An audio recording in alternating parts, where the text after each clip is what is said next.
Video ni khusus kepada siapa-siapa yang ada invest dalam gold, dalam kripto, dalam oil, dalam FCPO, dalam saham, dalam forex. Korang kena dengar video ni sampai habis sebab ini 3 bahaya yang paling besar yang anda akan hadapi dalam tahun 2026 dalam dunia investment. Yang pertama, bahaya yang pertama adalah majority saham, gold, emas, kripto, oil dan semua aset-aset investment yang anda akses sekarang dimonopoli oleh institution. Dan institution bukan calang-calang, trillion dollars of institution, dan mereka bukan berseorang, mereka bersatu.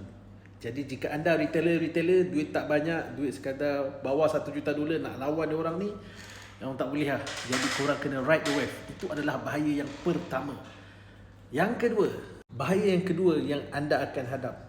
Contohlah anda memang power trading, anda memang power invest, tak kisahlah, anda memang sebelum ni memang untung tak pernah rugi.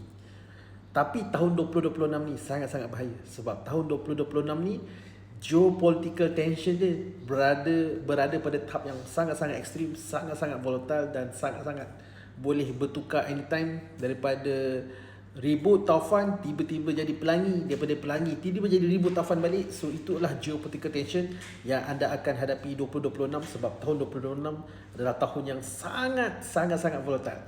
Jadi kepada siapa-siapa yang buat investment, korang kena hati-hati sebab ini adalah bahaya yang kedua. Dan yang ketiga, bahaya yang ketiga adalah bibit-bibit perang dunia ketiga sekarang tengah bermula. Dan apa yang anda lihat sekarang, mungkin anda lihat US, Iran dengan Israel, tapi ia lebih daripada itu. Sebab dengan Iran pun China support, Rusia support daripada belakang tabir. Dan benda-benda begini guys, dia akan berlarutan dan mungkin akan tarik negara-negara. So bibit-bibit perang dunia ketiga dah berlaku.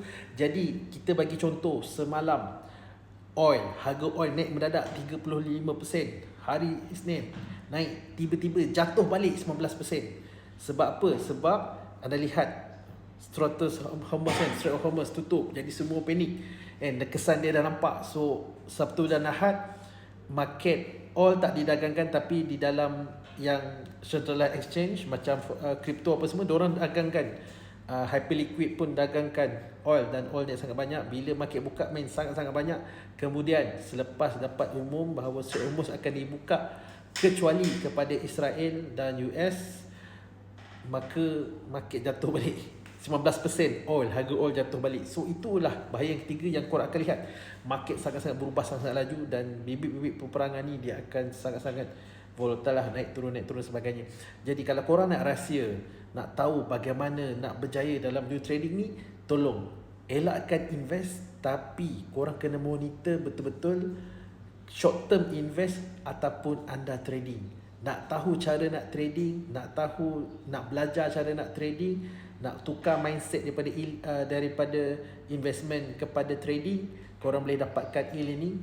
Klik link kat bio. Dekat situ tahun 2026 punya game, bagaimana cara anda nak membina kewangan anda dalam tahun 2026. Bukan dengan investment, tapi dengan cara trading.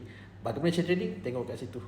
Alright, rule 20, bagaimana anda boleh survive 2026 dan bagaimana anda boleh membina income setiap bulan dengan volatility. Yang volatile ni dia membagi manfaat kepada siapa-siapa yang trading. Siapa-siapa trading memang best, tapi siapa yang invest memang sakit. So all the best. Dah itu kata-kata saya. Pergi guys.